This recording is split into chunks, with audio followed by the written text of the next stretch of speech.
transforming lives through uplifting entertainment and radical conversations, keeping you connected to relevant and empowering information. You're listening to You, Me Radio. The enemy knows that I know that he knows that I have the victory over him. The enemy knows that I know that he knows that I have the victory over him. The enemy knows that I know that he knows that I have the victory over him. The enemy knows that I know that he knows that I have the victory over him.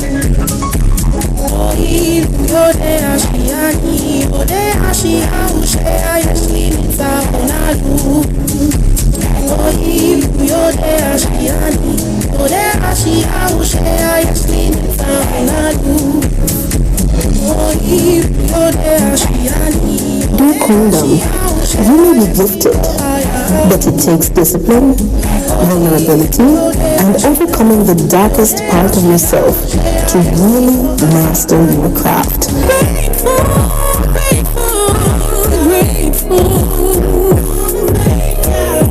Grateful for loving me.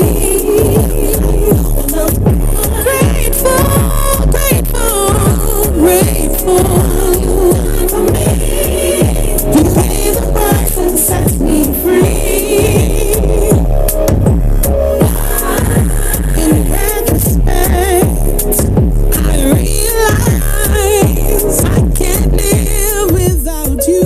No one else can do me like you. In you, I know you're my being. You are my everything.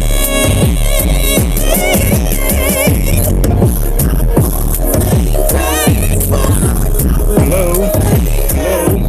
This is radio.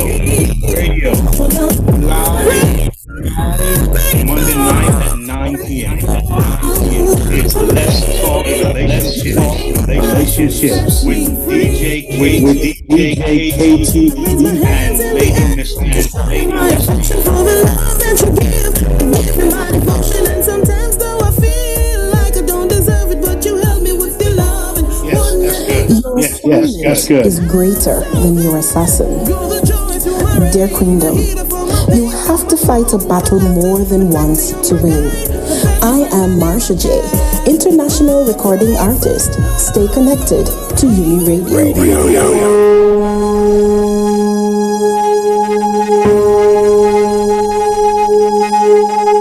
God, you made man in your own image, and Adam knew Eve, and Lord, they connected. They knew each other. They knew each other part of their bodies.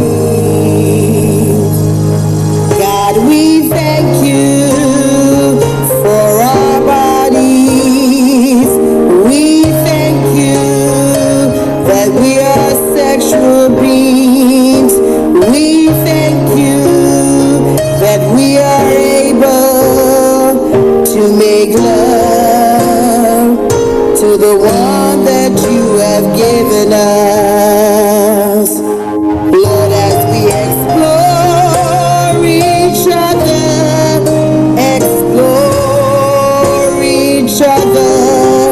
as we express our love for each other, touching the body parts that we are grateful for. And God, we thank you for the female breast. Thank you for the female vagina. Thank you for the erogenous zones. We thank you for the pulses on our bodies. that allow us to have pleasure. We thank you, God, for our urethra. We thank you, God, for the clitoris, that we can have sensation to satisfy the man you put into our lives. We thank you for the ovaries. Thank you for the fallopian tubes. Thank you for the outer lips of our vagina, God. Thank you for the perineum. Thank you for this our bodies to have pleasure, Jesus. We thank you, Lord, for our eyes. Thank you for our lips. Thank you for our tongue that you gave us. Invite your friends and family, your mama Nims, your daddy Nims, niece, aunts, uncles, nephews, even your enemies to listen to You, Me Radio. Where it may be hard to believe, but people just like you are already saving money. FeedThePig.org makes it easy. Their simple savings plan teaches you how to start saving without going overboard, so you don't need to start foraging wild berries. I'm skeptical, but these are actually pretty good. You don't need to sell your soul to the devil. $15 is the best I can do. You just need feedthepig.org. Don't get left behind. Get tips and tools at feedthepig.org. Brought to you by the American Institute of CPAs and the Ad Council. Welcome to Calvin's Barbershop. You all gotta see this. I don't even want to know what you're looking at on that phone. Well, you should. I was learning about the dangers of high blood pressure and that we need to get ours checked regularly. High blood pressure can increase the risk of heart attack or stroke, but this text program can help keep it at a healthy range. Just text barbershop to 97779 to sign up. I'll get right on it as soon as I'm done with this baby panda video. Text barbershop to 97779. A message from the American Heart Association and the Ad Council.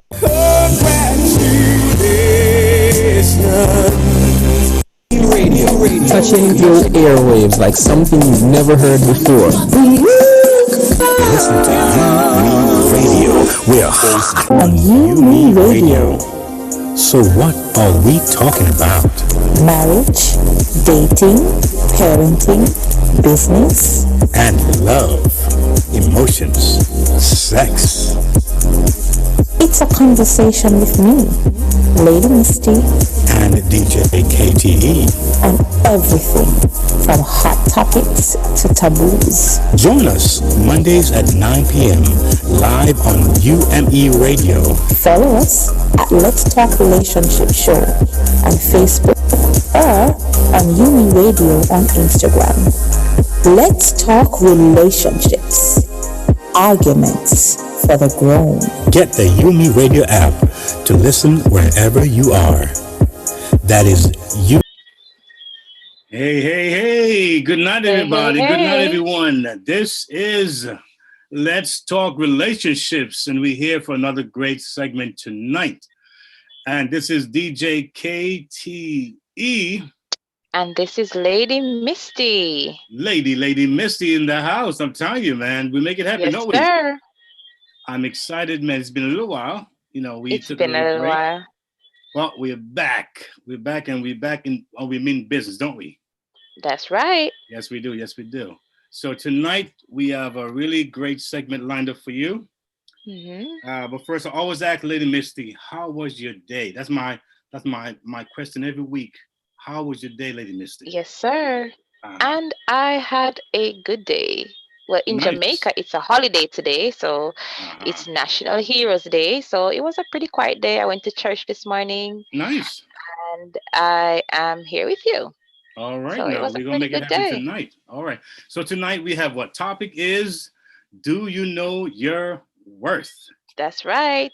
Tonight we're going to be discussing tonight how to help people discover their worth and how to maintain it in their lives. Yes. I love it. So, what do we got tonight? What do we got tonight? All right.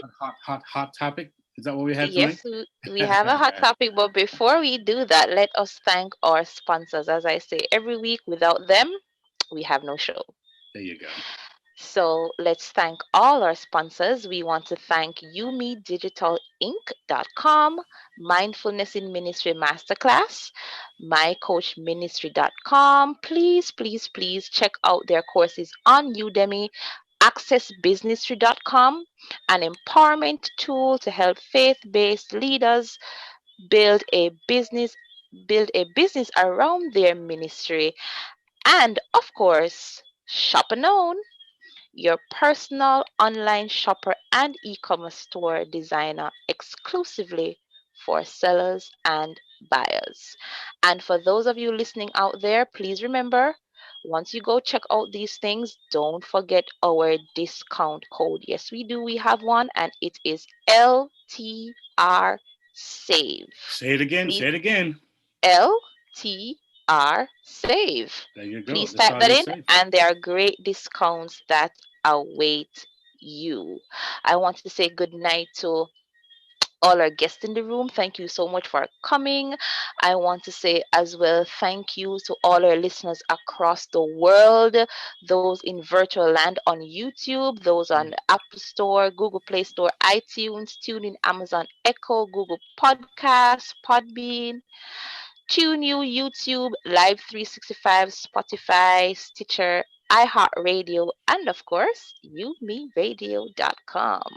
Ah, nice. Yeah, so thank you to all of you who are listening out there.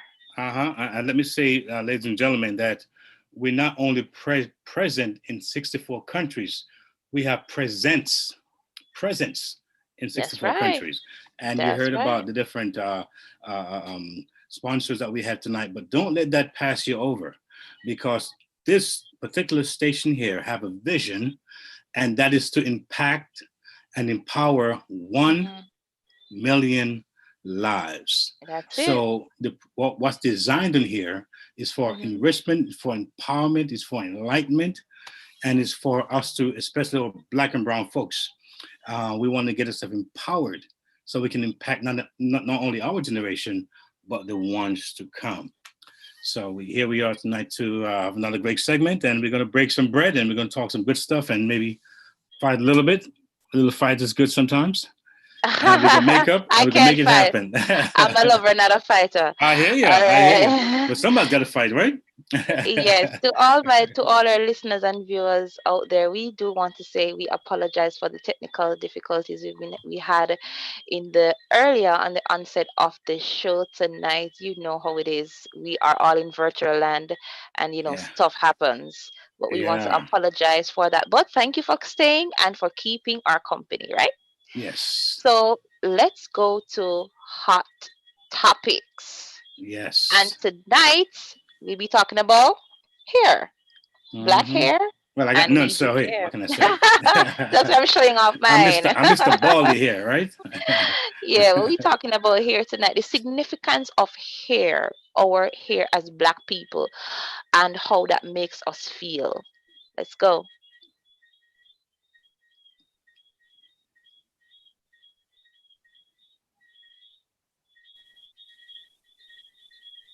Told I was not the standard for beauty, but see, that was a lie, which is why I chose to rewrite my own narrative. Dear Black girl, we are warriors whose spirits can't be crushed. We speak up when told we're too much. We forgive when our Black men dismiss, degrade, and can't see that we are not the ugly ducklings, but the swan princess, the Nubian goddess, the reflection of our ancestors, the made in his image. When society tries to pin light versus dark skin, we remind them that every shade of chocolate is divinely crafted. Black girl magic is more than a hashtag. So to all my sisters, as we continue this process of loving our skin, start with this. Look at yourself in the mirror.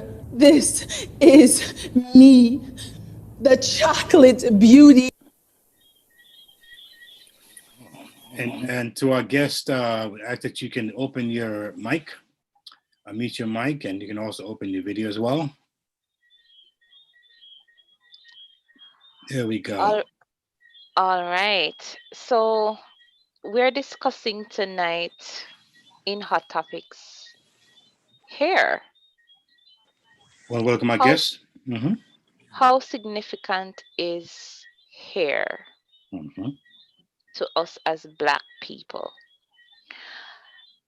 Now, it says that enslaved Africans weren't always allowed to use combs or continue to heat all treatment practices for their homeland.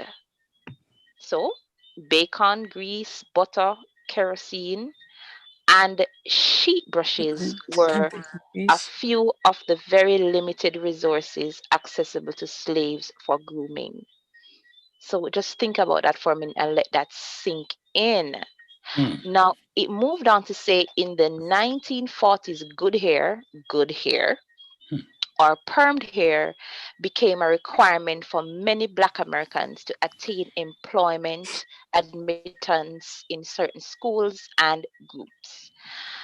And the term dreadlocks, and we know a lot about this in Jamaica, dreadlocks comes from the movement of the guerrilla warriors who vowed not to cut their hair until Haile Selassie, former emperor of Ethiopia, was released from exile after leading resistance against the Italian invasion. Now, just as, Black people has been having, a lot of struggle with our tone or melanin, our hair has been going through that same fight. Sure has. And the definition of beauty has always been in, long hair, don't care, straight, permed, pretty hair in quotations. And so a lot of our values as Black women, especially, hinged on how our hair looks. And I know we'll be talking about our worth tonight. And I know throughout history, we have been in this struggle because based on our hairstyle, that measures how much we are worth. It says that if you didn't have perm hair, you wouldn't be considered as being successful. You couldn't get a job. How did that make a woman feel, a Black woman feel, when it comes on to her worth based on her hairstyle? Coming through the ages, we didn't have products to care for our hair. And so that has always been a struggle. It still is. As an owner of natural hair, because I have natural hair, it's always it's a struggle to get it combed, because a lot of persons see natural kinky hair as nappy hair, ugly hair, and it's not hair that is deemed acceptable. And that plays out in how we feel about ourselves as Black women. So, what do you think, Keith? And for those who are on YouTube watching us, drop us a line and comment. We want to hear from you. What do you think about your hair? I used to think it was a step backwards back in the days, because you hear the words like nappy head and picky head and, and we call it black pepper head. And of course, these things came down culturally, by hearing it from family members and friends. Even pastors talk about this kind of stuff. I'm like, what? Oh my God.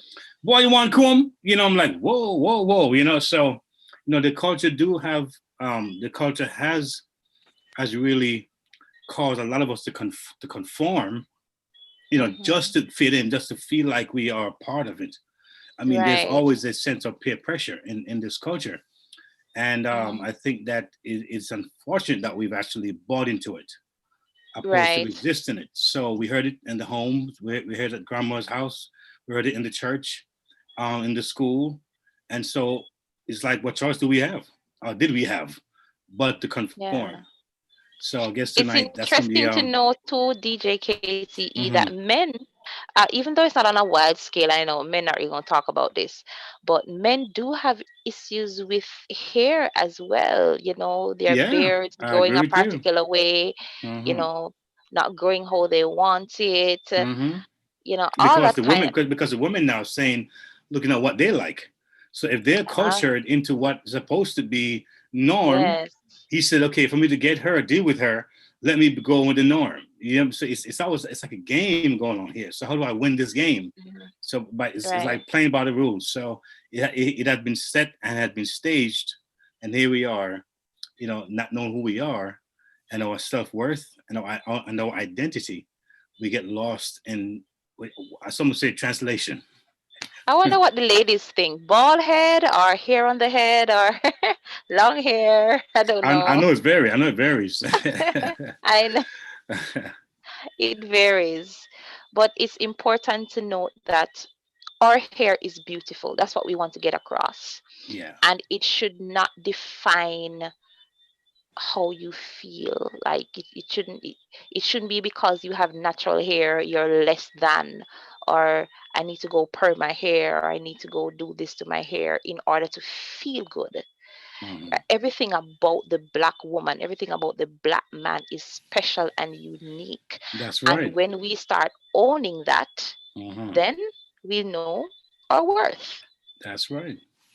Yes. And with that being said, sliding into our power in relationships moment tonight, we're going to be talking about, do you know your worth? And we got some special And guests, don't we we? and we have some special guests, and Yes. I want to talk about them. So tonight, as was said earlier, we are going to be doing a virtual roundtable, and it's so nice to have an even table tonight. I feel nice to have a A little even table balanced tonight. out, right? Just a Yeah, little bit yeah, a little balanced out. balanced out, right? And we have some lovely people that we're going to be talking to tonight. So first up, we have Lady Alethea for, is it Ford? Fordyce. So it's It's Althea Fordyce. Fordyce. Here we It's go. Althea for, okay. So Lady Fordyce is here, and she is a certified strength conditioning coach, and she's gonna be strengthening us tonight as we talk about worth. Right. We move on to the Reverend Andrew Blake, and Reverend Andrew Blake is a family life counselor, and he is also a minister of religion as Reverend, and he's going to be presenting to us tonight. We also have Minister Shane Haslam. He's a minister of religion. He is the manager and CEO of the gospel group, the Unity Singers. All right. And he's husband to talk show host Lady Misty. I wonder who that is. I'm wondering too. I think I heard the Yeah, name before. I Yes, heard yes. that name too. Well, we'll find out though. We'll find out in just a few We're gonna minutes. find out tonight. All right, so we have all these lovely people in the room tonight, and they are sitting around the table, and we are just waiting to talk to them. Good night, everyone. How are you? You can unmute your phone, Mr. Haslam, and good night. yes. Good night, everybody. Yes, sir. Good Awesome, awesome. night. Yes. How are we all We tonight? are doing. I hope you're doing good. Nice, Yes. nice. I'm doing okay. Yes, So far. everyone looking fantastic here. Even the gentleman with the goatee, looking all right. I love it. I think we'll start growing mine soon. You know, and the goatee thing down here. I like that. I like that. What you saying, DJ KTE? You're going to grow No, a I'm gonna grow a goatee? goatee. Yeah, man. The man make it look real nice, just nice and just yes. That's what I'm talking about. Okay, I'm gonna be here for it. I'm going to be here for it. Give me 2 weeks. Just 2 weeks. That's it. All right. All right. So tonight, lady and gentlemen, we are going to be talking about worth, and how important is worth to us as a people, specifically to us as Black people, and how we are going to be channeling our worth towards success. So I want to open the floor with Reverend Blake, and I want to ask him this question. What is self-worth? What's that all about? Let me say good night again. Thanks for having me. It's good to be on your program. Just to lend my point in the whole discussion. A lot of persons tend to look at self-worth as one's ability to evaluate themselves, one's ability to look within themselves and determine what is important to them.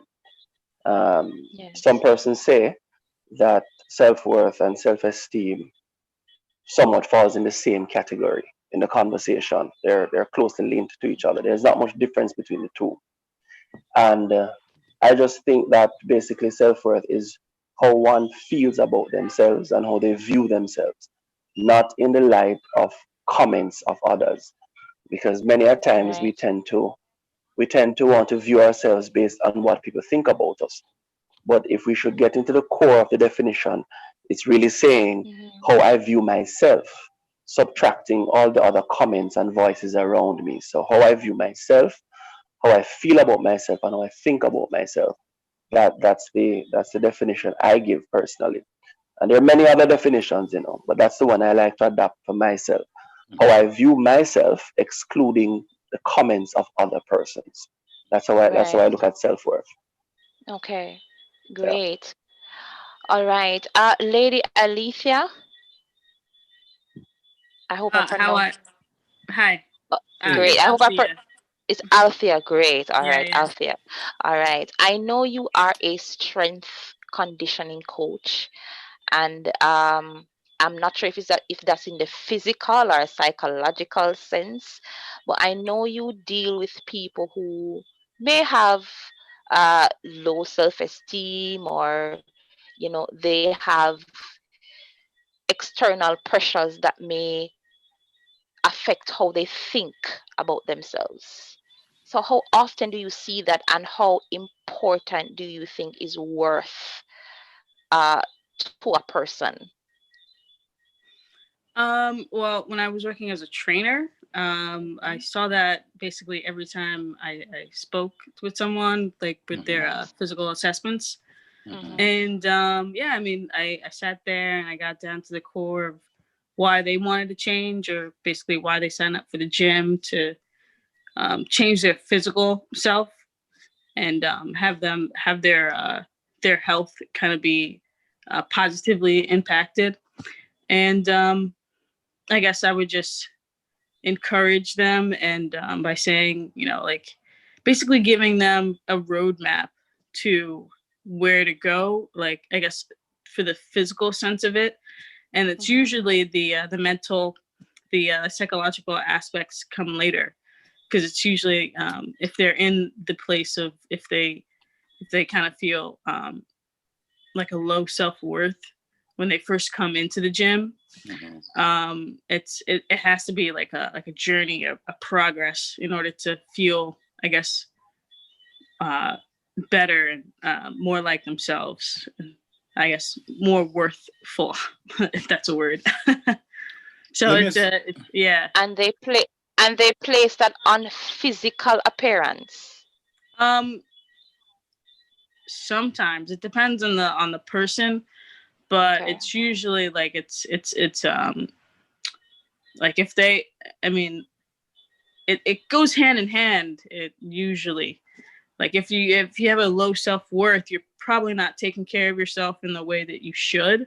So it will impact how you physically look and what you eat. A lot of it comes out with nutrition.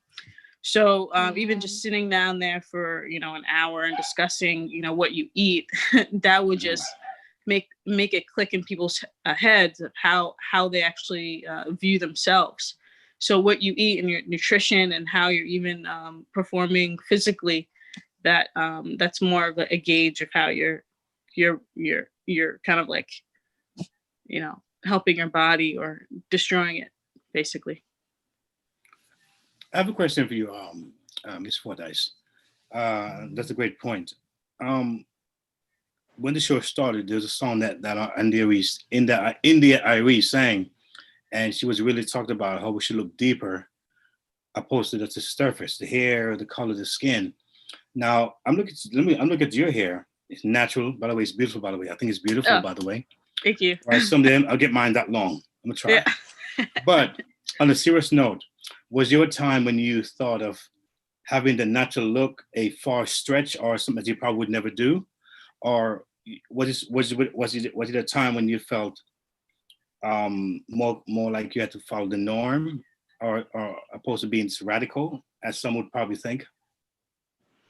Well, definitely in high school, I had to.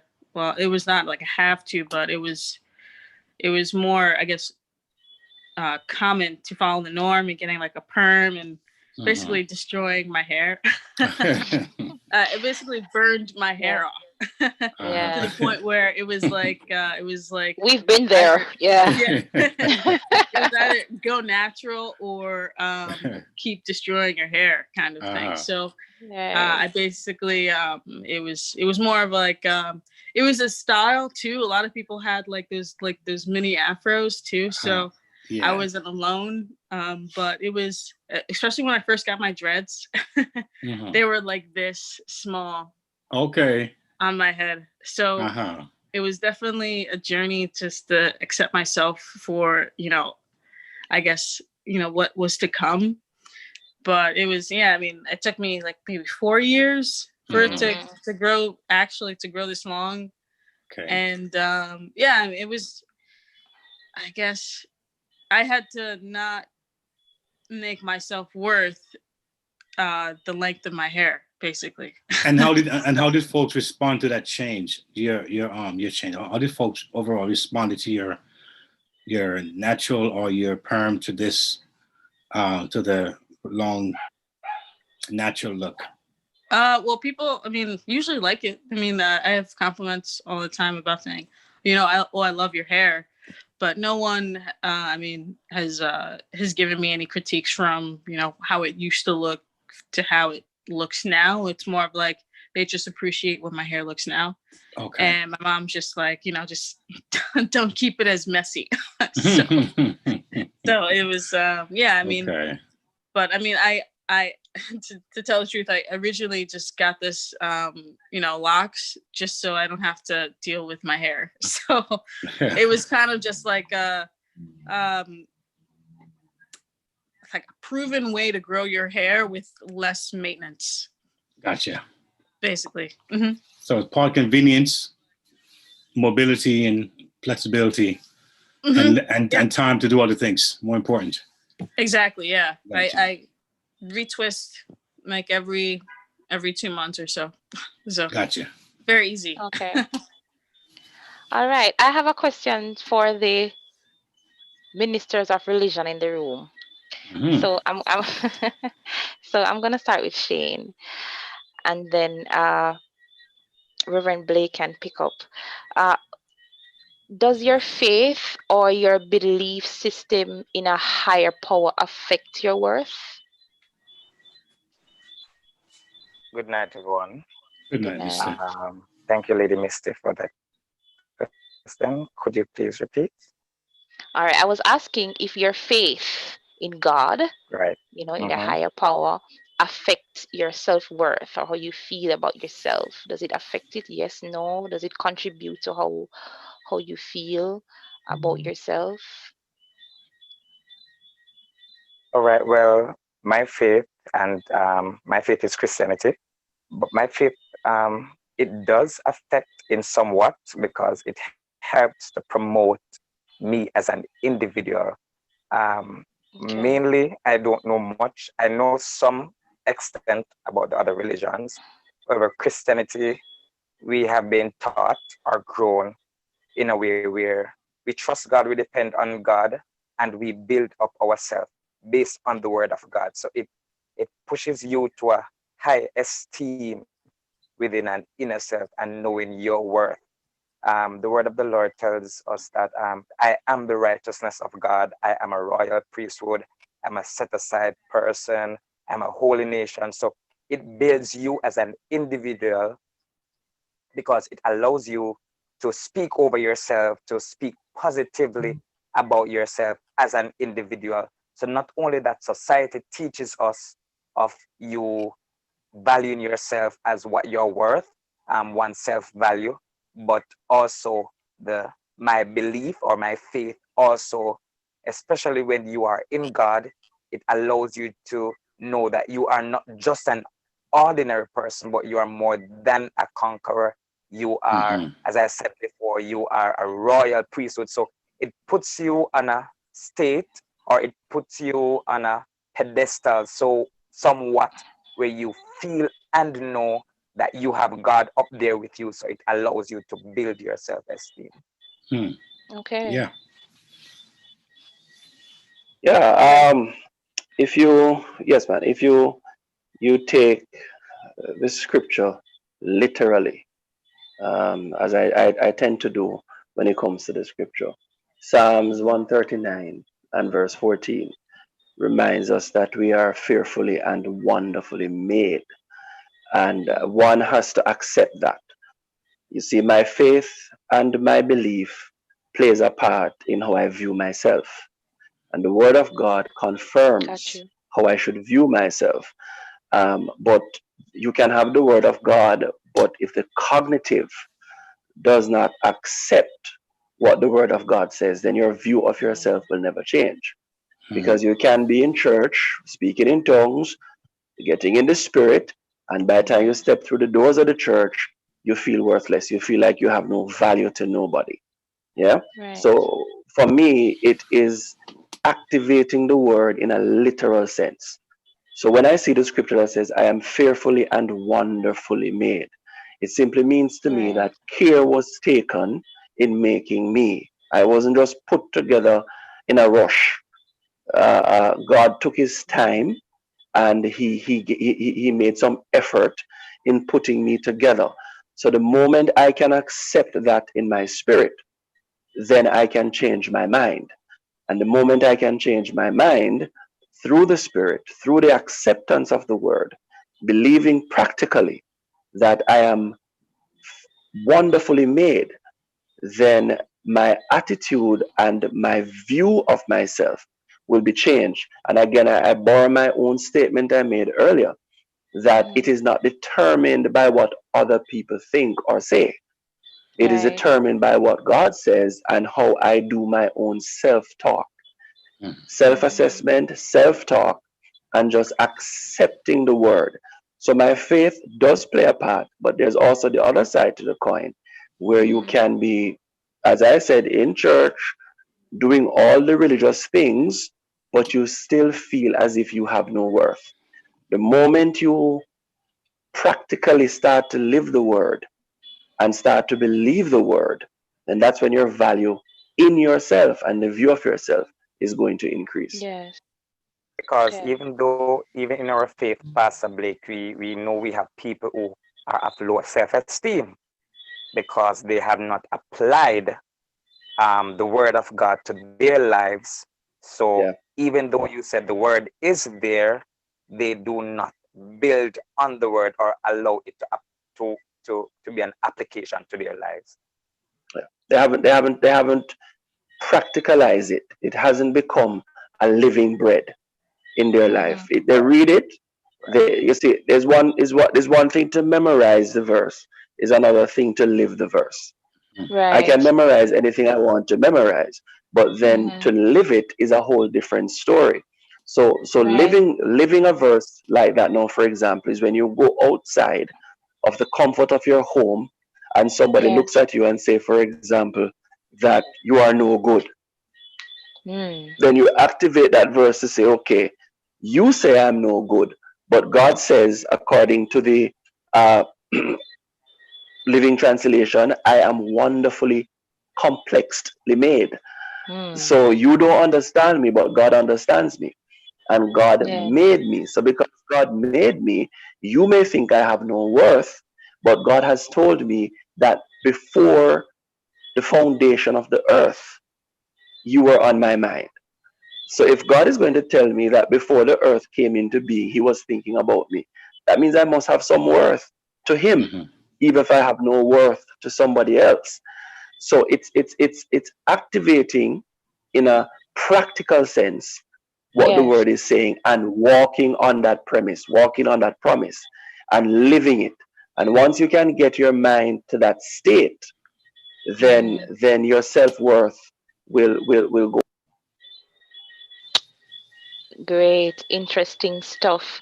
As you are talking, Reverend Blake, a question came in from one of our viewers, and I want to read it, and I want to throw this question to the table, and you can, simultaneously answer as we go along. So this person says, "Hi, I'm 19 years old, and I'm trying so hard to believe in myself, but my family keeps putting me down. I'm a late bloomer in most things, but deep down I feel like I can, but there's a war in my head because they're seeing me every day, so I'm tempted to believe them. How do I change that?" Okay. So I don't see Minister Haslam unmuting his mic, so I guess he I'll that's allow you to go first. yeah, man. That's a regular situation for a teenager. It's a regular conversation, even in my own public life, as a person that writes programs for behavioral children. It's a regular occurring decimal within families, especially when you have a teen that starts in their conversation starts late. Okay, but in my mind, nobody starts late. When you start, you're starting right on time. Okay, got is you. is what you do with the start that you're doing right now. You'll always have negative voices. You'll never get rid. And the sad thing is that sometimes the negative voices come from inside your own house. Yeah. That's why Paul said in the word that we have contention within and we have contention without. The negative voice, unfortunately, comes from your own house. What Yes. you have to do, and it's very hard for a young person because they don't process things the way adults would. They do a lot of what is called in the field of psychology, they do a lot of what is called emotional reasoning. They feel it, you say it, they feel it, they believe it. Yeah. And that's one of the challenges that they have. What this young person has to do is do what I call a lot of self-talk. A lot of self-talk. Somebody says to you, you're worthless. You simply say to yourself, I'm worth something. Yes. Over and over again. You're over and or just repeat it, constantly repeating it, constantly saying it to yourself. It's difficult because you're living in the situation. But I know of persons who have lived in situations like that. I have a prime example of a young lady who lived in that very same situation. Her dream is to be an air hostess. That's her dream. And every day she would call me saying that her parents, her maternal, her paternal parents are saying the same thing to her over and over, that you're no good, you have no use, makes no sense you're here, and the story goes on. I tell her all the time, what is your career goal? I want to be an air hostess. I say, keep your eyes on your career goal. Yes. Everybody had a battle. Martin Luther, he led some of the most peaceful marches across the United States, and yet he had a battle. But yet he came out a hero to many persons, and to many Black history researchers. He comes out as a hero. So I say to that young person, keeps doing a lot of self encouragement and find somebody, whether in your church, in your school, in your community, find someone that will speak with you positively. Okay, not somebody's going to take advantage of you, because when you hear somebody keep telling you that you don't worth anything, your self-esteem tends to go down and you tend to become vulnerable. So you don't want to find someone that's going to take advantage of your vulnerability. But you find someone who can speak positively to you, you can bounce the stress off them, you can call the phone, you can unload. And when you unload, they can speak positively into your life, and then you can rise above the challenges that you're feeling. But it's a regular decimal. It is nothing new. She's not alone. that the young person is not alone. She doesn't have to feel alone. It's a Yes. regular decimal across the world, and she just have to do a lot of self-talk and just allow the word of God to speak, just become active in her life. Okay. Great. I have a question for the coach. This is one of our guests, I believe, one of our viewers, and the question is to the fitness coach. The question is: my medical complications are extremely fatiguing. My weight gain is due to severe hormones issues. Yes, it does affect my confidence. I've spent years trying to fix it. Everything except surgery. I'm sorry. And I'm just tired of trying. So I just throw myself up. I've even sabotaged my romantic relationships because of this. Help. So so what is she asking? Is she asking for like guidance and how to keep with a weight loss plan? Or it looks like she's saying my weight gain is due to severe hormones issue. Mm-hmm. So yes, it does affect my confidence, so I guess it's hormonal maybe. Yeah. Seems, yeah. So how would you address that? Yeah. I mean, when it comes to hormones, it's like it's definitely either you can deal with it like pharmacologically or deal with it with like I guess personal fitness, doing like resistance exercise in order to kind of like mediate and to guide some hormones into your blood system versus others. So it's more of like it's definitely an uphill battle, and there will be some wins as in some weight loss. But it's like when you're dealing with hormonal imbalances, it's definitely better to help have a medical doctor facilitate that for you, because it could be like thyroid or something wrong with like the production or even the distribution of hormones. So I mean that can definitely be really debilitating with I guess psychologically when it comes to weight. But once you deal with the hormonal imbalances and finding out the definition and why that's happening, and kind of like creating basically a plan to attack that, then the weight loss will actually be one of the products of basically defining that moment of what's going on. So just to add to that, the viewer also wants to know how do I keep pushing from fitness wellness perspective? How do I put, and also from that, also from a relationship perspective as well.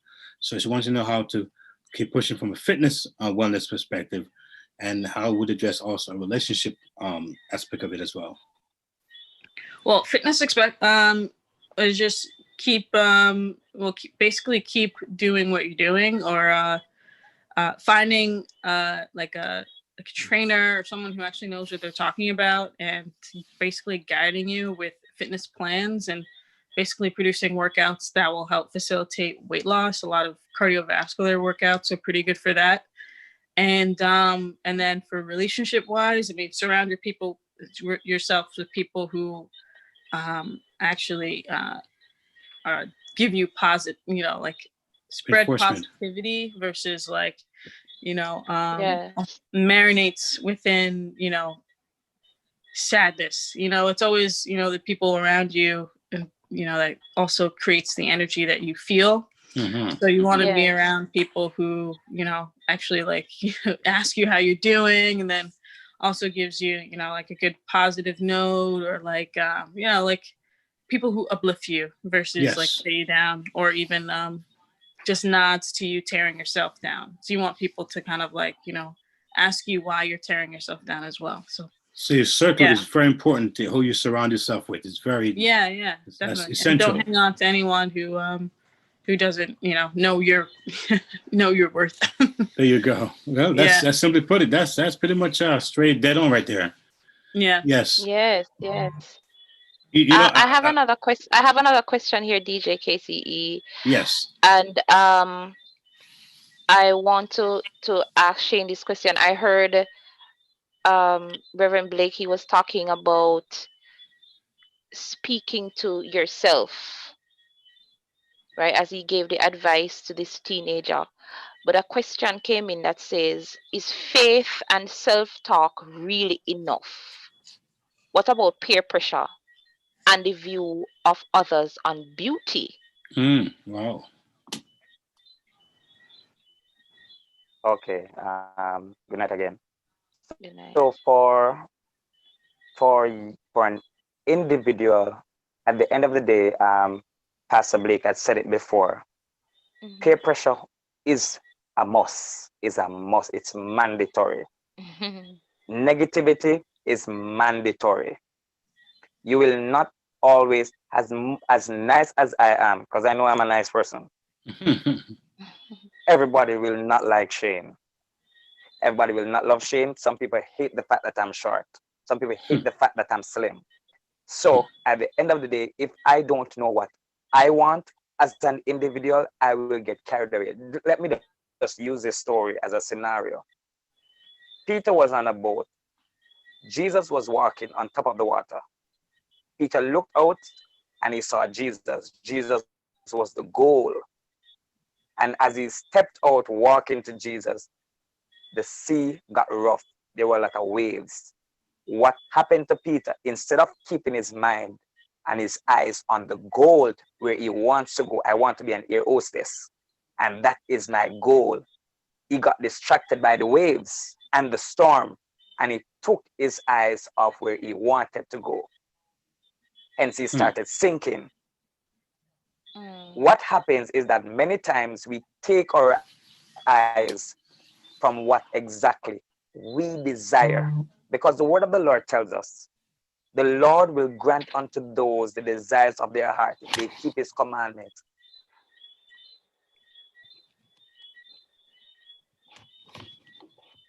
We lost. Did we lose So Shane? if you have a desire in your heart, it doesn't matter what peer pressure comes around you. It doesn't matter who around you is saying. Once you keep your eyes on what you want and speak over yourself, because it's a self-declaration. Self-esteem is a self-declaration. My wife can tell you, and I hope you'll meet her one day, but my wife can tell you, she tells me that I am a little bit cocky sometimes. I love to go in front of the mirror. I love to tell myself, whether my wife tells me or not, I look in the mirror. I said, boy, you're so handsome. Boy, you look so good. You know, I constantly speak. Yeah, I constantly speak to myself. And before I got married, my mom, my brothers, they can tell you that's how I grew myself. So even though I had negatives in my life growing up, I had a lot of persons saying a lot of stuff, but I kept my eyes on where I wanted to go and that is what helps you as an individual. So peer pressure is a must. You are going to be pressured. People are going to say negative stuff about you. You're dark. My nose is big, and I get that a lot, right? They will tell you that your nose is big and your mouth is big, and people have all kind of stuff to say. But once you know your self-worth, at the end of the day, it depends on you as an individual. And sometimes too, these persons who may pressure you or say negative about you, sometimes they see something positive in you that they are afraid to come out, that they may be jealous of. So at the end of the day too, we still have to be careful, because sometimes there's some positive stuff coming out of you, but because persons know, if you get onto yourself and realize who you are and whose you are and where you are going, then they may be in trouble. So they try to manipulate you, they try to degrade you, they try to speak negative over you. So as a teenager, as Pastor Blake says, you have to know what you want, where you are going, and just keep your eyes on the goal. Don't lose focus. And you know what? That's a powerful now word, Shane. And I was thinking about me in my younger days, late teens, 20s. I used to look at these magazines, man, these Vanity Fairs and these Essence. And these young ladies looked like they were made out of something perfect, perfect, out of this world. But when I did my research, I said, breaking news, y'all. some of these folks that you see on these TV programs and these so-called magazines, they are so insecure. They are so sometimes so depressed. They are so, I mean, they have such low self-worth. If you dare tell some of their stories, you'd be shocked. A lot of them are bulimics. They're always trying to eat and trying to pinch and throw up just to remain so-called thin. So a lot of them go through. So don't be deceived if you look at someone and think in your mind that because they look a certain way, all of a sudden they're cool. Sometimes they're going through much worse stuff than you are with your natural self. So let's kind of get that in your head as well. So it's not all about how they look, it's how they feel. Sometimes you can't see that what's going on inside their minds and their hearts. So bear that in mind, y'all. So it's important to know that. I'm listening to you talk, DJ KTE, and an interesting question came in as we talk about relationships and worth, and we have some more questions coming in, guys. Please don't be afraid to send in your questions. Tonight, don't we? We have a lot of questions. Yes, this is like fire here. This is strong stuff. And I want to talk to the men in the house. All right, so I'm gonna start with Pastor Blake again. Pastor Blake, may I call you Andrew? That's fine. That's fine. Okay, so this question came in, and I'm thinking this is from a woman. How important is a man in a woman's life as it relates to self-worth? I know that. Let me read it. I know that women have to be confident and know what they want about themselves, but I believe that Black men don't do much when it comes on to their partners and self-worth. They don't hear enough from the men in their lives how worthy they are. That's a interesting one. Yeah, it's an interesting question. What I say to that young lady that's asking that question, and she answered part of that question herself when she said that she knows her worth in terms of how valuable she is to herself. What is happening there is her partner understanding her love language. Okay. One of the things with men is that we take a little time to understand a woman's love language, and the other side of the coin is that sometimes a woman takes a time to communicate what her love language is, because sometimes she expects the man to be telepathic, to read her mind and to know exactly what she wants to hear. One of a love language for a lady is, some would say, affirmation. Affirmation, yes. Okay. Yeah, she likes to hear affirming comments and statements that are being made, and that's a part that may form a part of this person's love language. Another young lady, her love language may be gifts. She likes to receive gifts. That's a part of her love language. So one of the issues that the male species has is that sometimes we're very slow to catch up as to what the love language is.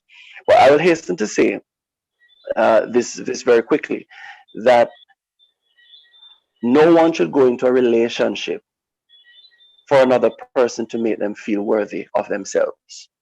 Yes. They should already go into the relationship feeling worthy of themselves. Yes. No one should get married to be happy. You should be getting married because you're happy. Okay?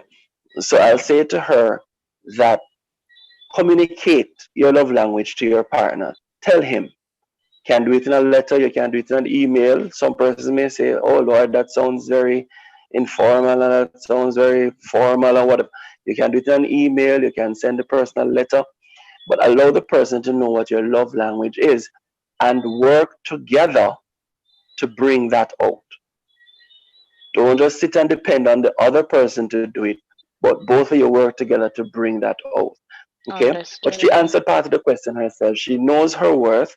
She knows that she is worth something. But I think one of the part of the question is how important it is for a man in a woman's life.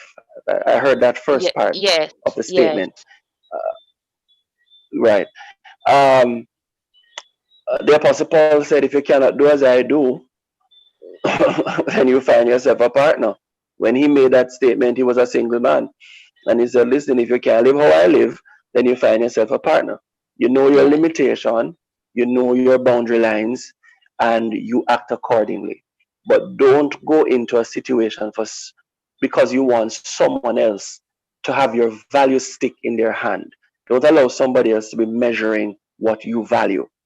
You go into the relationship with your value already intact, and then you're going to let that person know this is what I value. And eventually it will fear itself out, and if it doesn't fear itself out, then you seek the assistance of a marriage of a relationship counselor, and that person can help you to discover, and that person to help the male to discover how to express himself for you to understand that he understands your love language. All right. Shane, your thoughts? Okay.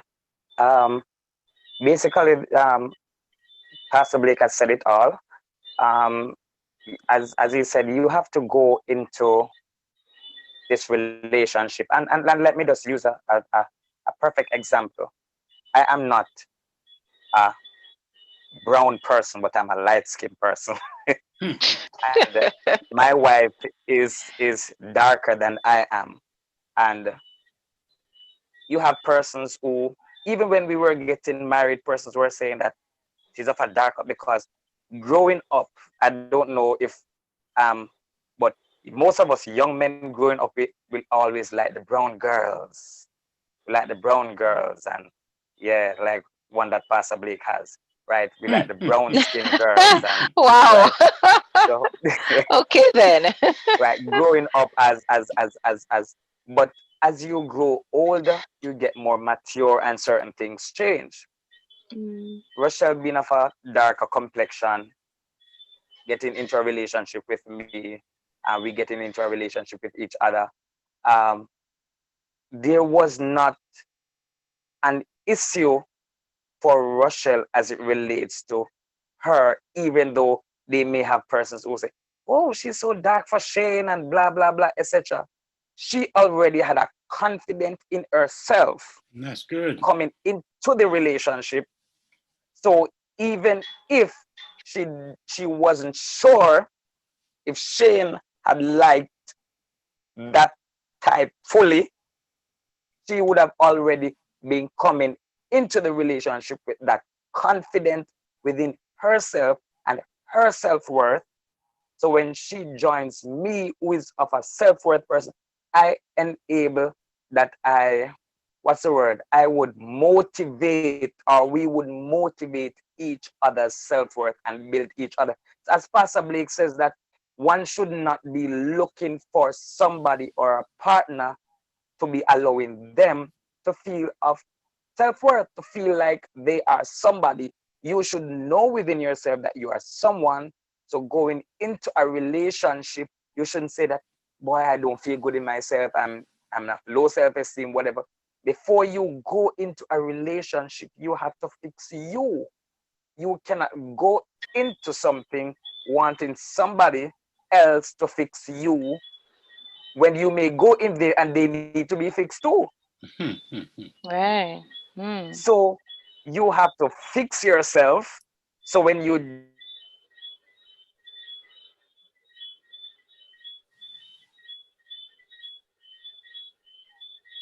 Yeah, he has a little pause there. Yeah. But he was saying some very, Heavy very important statement. things. There you go. Finish your thoughts. join Shane. with that person, you are not in a battle individual, and what you want and where you want to go and how you see the person said, respecting the fact of the matter of how they are and how we are fearfully, and thank you, I didn't even remember that scripture, Pastor Blake, how we are fearfully and wonderfully made in God's sight. If God wanted me to be tall, he would have made me tall. If he wanted me to be medium height, he would have made me medium height. But I am fearful how I am. So I just need to have that confidence within myself going into that relationship. That's the last that's the last example. I remember when I was going to college, I saw this girl that I really like, DJ KT. Like I like this girl so much, and I was after her, honestly, and because I knew her years before. I know the feeling. I know the feeling, brother. At her. I made a pass at her, and her comment to me was, "I don't like short guys." Whoa! I don't date short guys, and I'm like, that just hit me for 6. Like, oh man! For a week, I was there, like, thinking to myself that I know I'm not gonna grow any taller. I know this is where God wants me to be. And I'm just there saying, hey, oh my God. You know, and I really had interest in that girl. But it built me to a sense where I said, okay, you may not want me, but God has somebody out there for me. You know, I just left it and I, you know, bypass and move along. She eventually got involved with a tall guy. Hey, she eventually got involved with a tall guy who, at one of her school sports day, the guy beat her in front of the entire school. Wow. So, you know, should I did not rejoice, but I smile. I'm being honest. I did not rejoice, but I smile. I'm being very honest. I will not tell you a lie. I smile. But I'm just saying that to say, if I had allowed what she said to get me down, I would not have been where I am now. You know, so it's all about you speaking. Wow. Let me throw this in there. For me, let me throw this in there, Pastor, real quick. I'm gonna let you share your thoughts. But as I hear the different expressions, the thing about the black man, and I think you know, there's a history in how we treat our women. There's a history there that we must recognize. But I think, you know, moving forward, we can't always look back and look at the past, but we have to also look forward. And things like these, where we have these dialogues, are different ways and different means of saying, hey, we can do better, we can think better, we can discuss better, and we can also be stronger lovers and understanding our women. Now, as it relates to me being married, when I was married, and I would probably say this to married men and those who are dating, that when it comes to women, we also want to kind of be, I'll call it, be proactive in even having the conversation. Like, you know, do a check, you know, how are things with you? Am I good? You know, am I speaking okay? Am I being too this? Am I being too harsh? So we can initiate those conversations and make it easy for her to say, wow, you know, that's great to even initiate it. She feels empowered, like, wow, you know, here's a man, you know, who, and she might have had a past where she might have had a man who abused her, maybe with a family or friends or whatever, or exes, or in different ways. So now she's approaching you as a new man. What are you saying to her? She may not want to be overly aggressive or feel overly aggressive, but if we can open that door and say, hey, you know, how am I doing? You know, anything that you want me to talk about, or we can adjust to make it better, or am I okay? So just a thought I want to throw out there. Okay. Pastor Blake. Yeah, one of the important things I say to persons in the whole remit of self-value and self-worth is that you have to learn, persons must learn to love themselves. Okay, you have to learn to love yourself, because if I'm going to tie up my worth in the love of somebody else, or in a relationship, if that relationship goes sour or something happens to that person, then I am left feeling unloved. Yes. But if I learn to love myself and accept myself for who I am, okay, because where you are, going back to our friend that asked the first question, where you are now in life at 19 is not where you may end up at 25. If you keep your eyes on the goal and you keep valuing yourself, then at 25, you may end up better than you are at 19. And I always tell persons in my counseling practice, I always tell persons, embarrass your critics and please yourself. Okay? And use the criticism as a motivation, as a gas in your tank. Okay? So they look at you. When I was going to high school, a little self-disclosure, when I was going to high school, I've always wanted to become a doctor, a medical doctor. And I went into the sciences. And I had one science teacher that looked at me and simply said to me that you will never amount to anything. Wow. And that hit, as a young man in high school, about 15, 16 thereabout, that hit me very hard. And I went and I told my mother, and my mother looked at me and she said one sentence. She said, one day that lady is going to call you Mr. Blake. And years passed, graduated high school, graduated college, graduated university, now working as a probation officer. Ran into the very same lady one day in the supermarket. And her first exact words were, hello, Mr. Blake. Wow. And the moment she said that, it came back to me very strongly what my mother told me. Because persons may not see your worth when you're young, but you see your worth.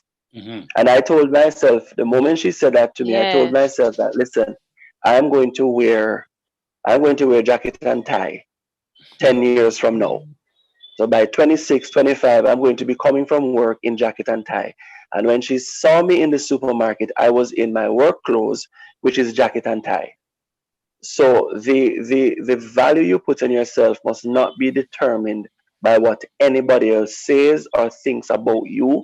Is what you think about yourself, how you feel about yourself, and how you value yourself. Once you can get to that 10-year goal that you have set for yourself and work towards it, you embarrass your critics and you please yourself. All right. Althea. Yes, I was going to her. Could you say it again, please?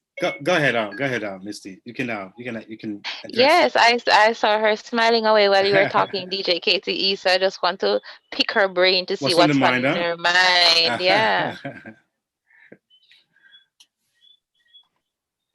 Well, I just think there are just a lot of good points being made, especially about the self-talk.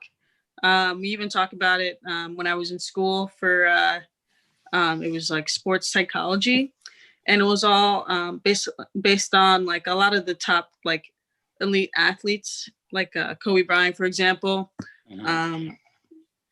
He had like a lot of like deep self-talk that basically shuttled him into the success that he had. So it's all about how you value yourself and what your abilities are for you to basically reach your goals, long-term or short-term goals in order for attainment, basically.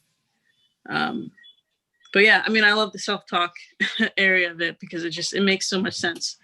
Because I mean, even my own, like I can feel when I'm more negative than positive, and it basically you can kind of gauge of like if you're kind of like on track based on like how you discuss things within yourself, and then that would basically that sees like if you're on the course of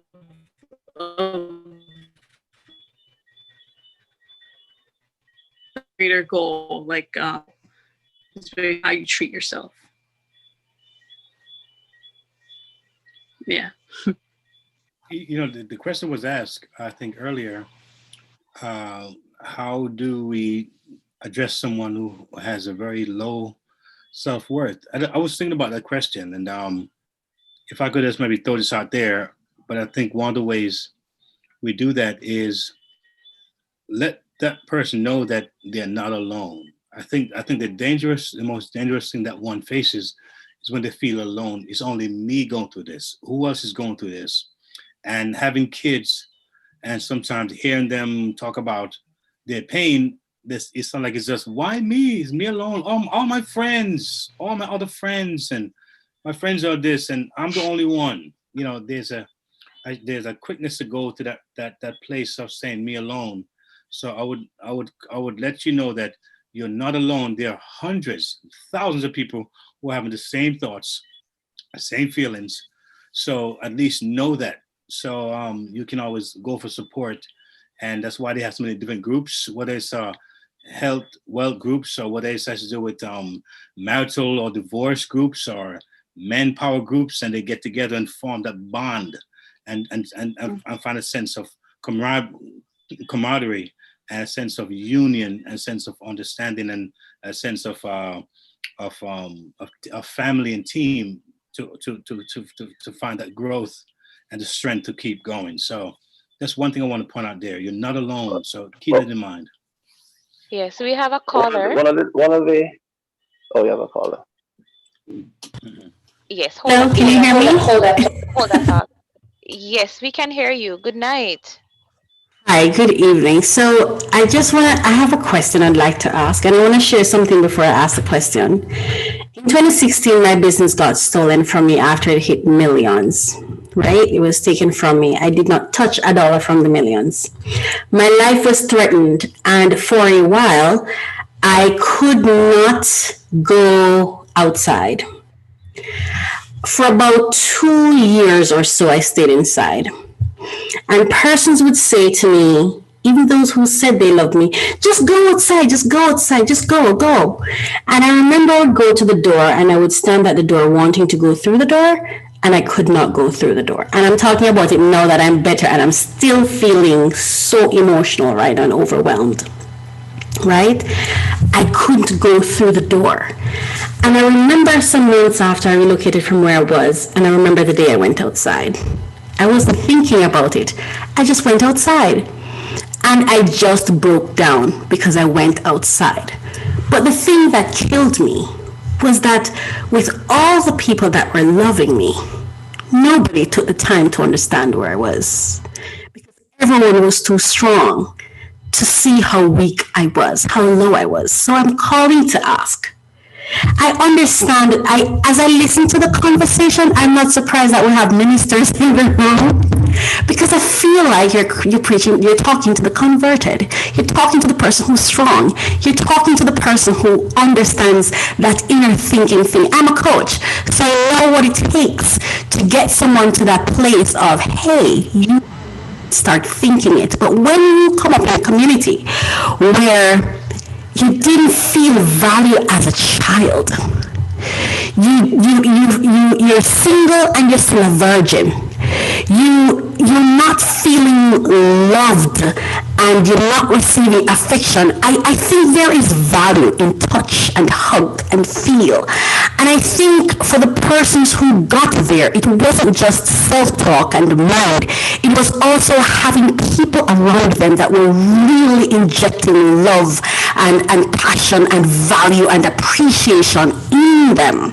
So my question is, what do we say? Because nothing is wrong with what you're saying. You're saying the right thing.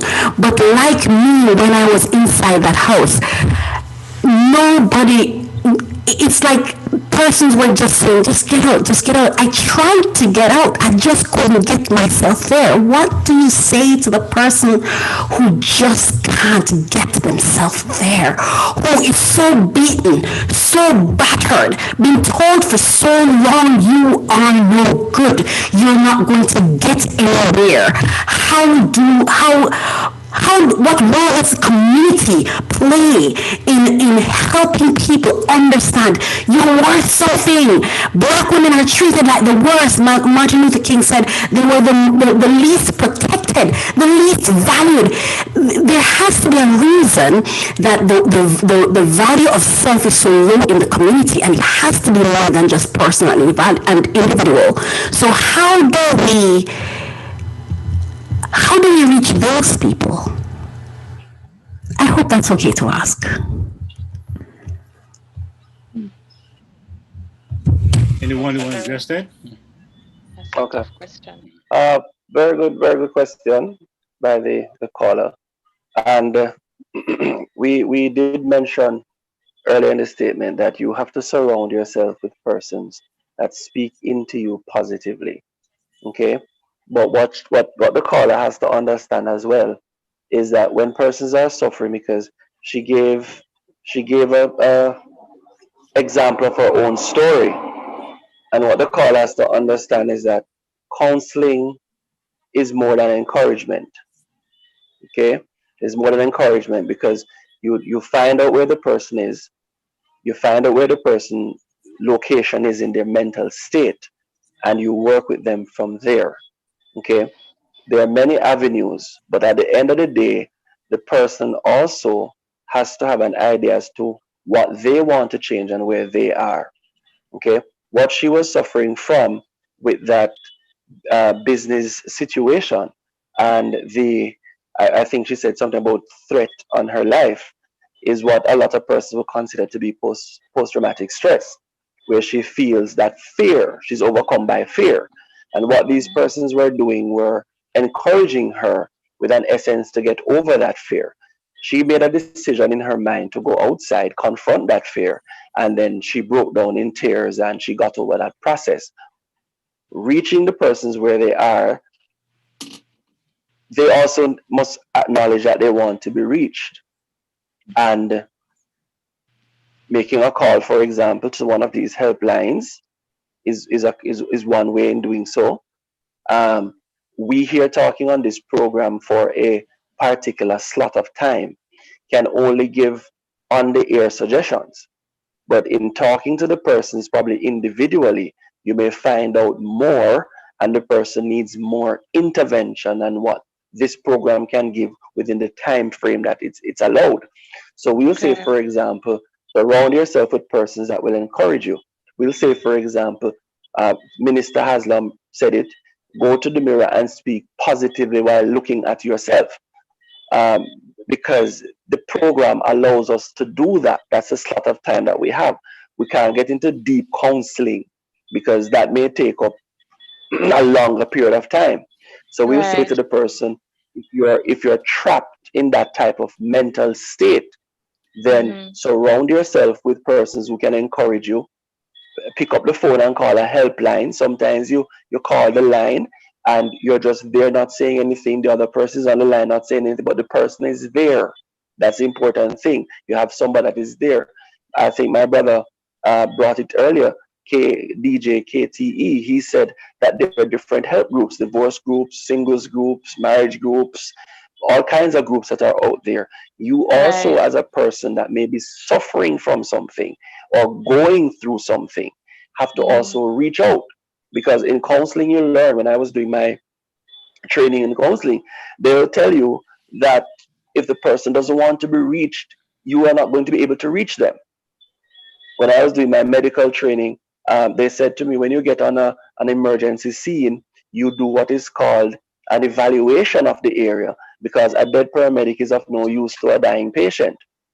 So Hmm. if the person doesn't want, if the person doesn't want to be helped, or the person is having a difficulty reaching out for that help, then if the family members are there, and if, for example, her friends and family was saying to her, just go outside, they themselves could call the helpline and get guidance from the helpline to help them to help the person, because that's a Understood. part of it too. You can call the helpline will tell you how to help the person and then get the Mhm. person to them.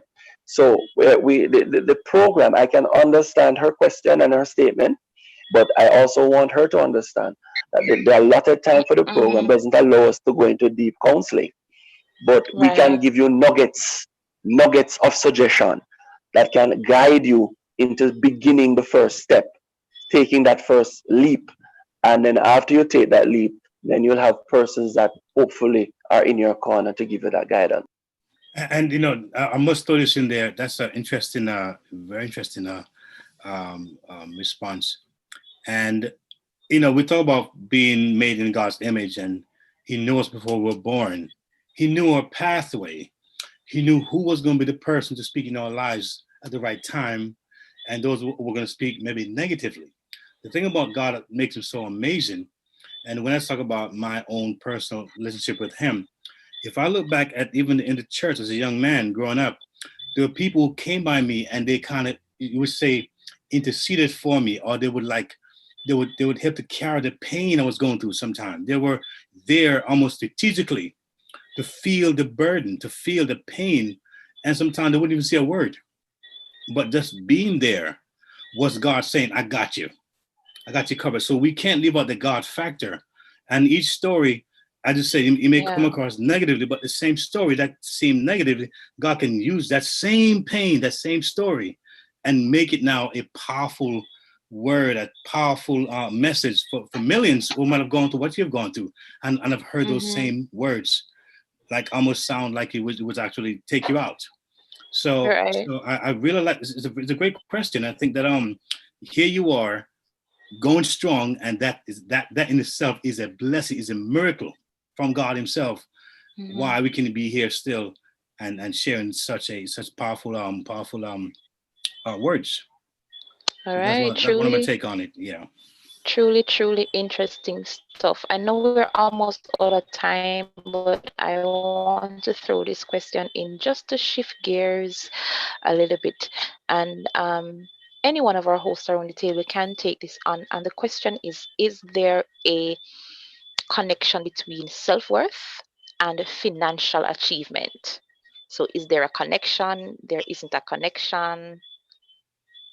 What are your thoughts? I think there is a connection. It's just, I guess it's how you define it, like personally, based on, if someone is like, for me, for example, like I would think like being basically financially independent is that would make me feel good about myself and how I've been carrying myself through this world. Just being able to not depend on anyone basically for my own, I guess, making food or, I actually started to do more things where I don't have to, well, I grew a farm in my backyard. So yeah, so pictures now. I want to see that. Yeah, I actually have a lot of cow as well. So if you want some, I can pass them over. But I guess it's not like just dedicated within like the only like financial independence. It's more about like independence and like being able to be more self-sustaining. So it's having, I guess, these different types of things like hunting, for example, or being able to get your own food, being able to farm your own food, and probably like getting into making things around the house, or like doing more things that actually like it's like self-producing in a way. It's very self-sustaining. I like that. I guess like that raises my self-worth. Because then I'm able to do more things without depending on technology for a lot of it, for example, or going to the grocery store. I mean, even during the COVID lockdown, it was like you had to wait, maybe like up to an hour just to get into a grocery store. So, starting the farm was just a way of kind of like combating that and getting that independence from being dependent on like a certain system. I like that. Yeah. Okay. So we're actually winding down our segment very soon. But just to say, DJ KT, just to say quickly, for the question, self-worth, financial, for me it's a yes and no. It's a yes and no. Okay. I say yes and no because your self-worth should not be tied up in your material possession. Because if you lose your material possession, you lose your self-worth. That's how I view it. I think your self-worth should be tied up in how you view yourself, whether you're rich or you're poor. Okay? Your self-worth should be tied up in. So for me, it's a yes and no. I'm not disagreeing with Althea. Althea. That's why I say it's for me as a counselor, as a therapist. For me, it's a yes and no. It's a yes and no. Because if your self-worth is tied up in your material possessions, the moment flood comes, fire comes, the thief comes, you're going to lose your self-worth. Your self-worth should be tied up in how you view yourself and how God's word speaks about you. We're not leaving the God factor out of it, none at all. Yes. And it simply goes back to the caller who was saying that they have lost millions, right? They lost millions, and like everything for them. Yes, I know it's millions, but everything for them went. And they were not able to come out for 2 years. So because I don't want to say that the caller was probably locked up into focusing on that as their self-worth. Yes, it is a depressing time for anybody who is in that situation. But as Pastor Blake says that it is a yes and a no. Yeah, for me it's a yes and a no. You feel good when you can pay your bills and you can meet your obligations to your creditors, but you can still feel very low in yourself even while doing that, because you could be paying your bills and seeing all your money finishing, and then you start to feel bad in yourself. Why do I have so many bills? So you have to be careful how you allow yourself to be wrapped up in your material possessions. Think positively. It's not easy to do, and I want to acknowledge that, because all of us on this program has a story. Okay, and we have an experience that we can share. So it's not easy to do, but the more you do it, make it regular, it becomes a habit. So you talk to yourself, you're walking. There are times when I'm driving to work, or I'm driving from work, or I'm driving to somewhere else, and persons may drive up beside me in traffic and see me talking to myself. They may think I'm mad, but I'm only self-motivating myself. Even when I'm exercising, and sometimes I don't feel like going that extra mile, I self-motivate myself and say, keep going because you need to lose the belly. Keep going because you need to lose you need to get some muscles. Like Brother Minister Haslam said, I am tall. Okay, I am 6'4".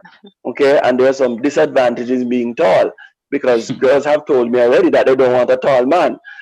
So it is the coin is split on both sides. We can't win. You can't win. But my self-worth is not tied up in what somebody else thinks about me, what God says about me, and how I feel about myself. That is what is important. If I don't have any money tomorrow morning, I'm not going to lose my self-worth. If I have a lot of money tomorrow morning, it is not dependent on the money I have that determines the value of me. Okay, and that is what is critical. So don't lose your value in your possession. Keep your value just in case your possession goes. That is a great way to actually close this program out, man. This has really, really been a very great segment. I love having you here, Pastor Blake, Haslam, Shane, man, I tell you, did your thing. Althea, I tell you, this was a really fun show, I think, and we had a lot of responses. So folks are listening out there. Yeah. So folks are being impacted, and that's the idea. We want to impact lives. And yes, Lady Misty, you can go ahead and just let us know what's up, what time it is. I was reading a quote this evening, and I just want to share it. And it's a quote by Malcolm X. Yes. And it says, "We cannot think of being acceptable to others until we have first proven acceptable to ourselves." Nice. And we have to remember that we have to think of ourselves. I heard positivity just oozing out of the conversations tonight. And we have to keep that in mind, that it's not easy. It's easier said than done. But once we remain positive and we see ourselves as important, as unique, as thriving, as who we ought to be, then we are one step closer to guarding and to reaching, attaining our self-worth. All right. Folks, thank you again. This is Let's Talk Relationships on Yumi Radio, Come on, Misty. Help me out here, Misty. Help me out here. I'm sorry, DJ KT. Relationships. You were delayed. Delayed. So what are we talking about? Marriage, dating, parenting, business, And love, emotions, sex. It's a conversation with me, Lady Misty, and DJ KTE on everything from hot topics to taboos. Join us Mondays at 9 p.m. live on UME Radio. Follow us at Let's Talk Relationship Show on Facebook or on UME Radio on Instagram. Let's talk relationships, arguments for the grown. Get the UME Radio app to listen wherever you are. That is UME Radio. Our crew includes executive producer Keith Merritt, producers Marsha J, hosts DJ KTE and Lady Misty, associate producer Rochelle Smith Haslam and Delrose Delgado. Our sponsors are UME Digital Inc. We create and distribute content across our media portfolio, offering integrated marketing, media and business services to customers and advertisers, including digital solutions, performance, and advertising opportunities. Our brands are committed to inspiring and empowering families. Go to umedigital.inc.com for more information on products and services. mycoachministry.com, transforming lives through mindfulness education, success coaching, and spiritual awareness conversations. Go to mycoachministry.com for more information on Mindfulness in Ministry Masterclass, success coaching, and more. AccessBusinessTree.com, an empowerment tool to help business pros build around their ministry. And Shop and Own. Shop and Travel Business is a one-stop shop for brand builders and influencers seeking to own the brand they're building while securing the right partnerships and collaborators to monetize their work. Sign up today and get exclusive deals, discounts, and offers from our partners. Sign up at umeradio.com. Follow us at Let's Talk Relationships Show and via WhatsApp group LTR exclusive offers. Contact us at 201-503-6731. All the information we just shared, as well as contact details for our guests, can be found in the description bar. Don't forget to subscribe, click the notification bell for notifications, and comment. We want to hear from you. Tell us what topics you want us to talk about on our next episode. Invite your friends and family, your mama names, your daddy names, niece, aunts, uncles, nephews, even your enemies to listen to UME Radio. We're hot.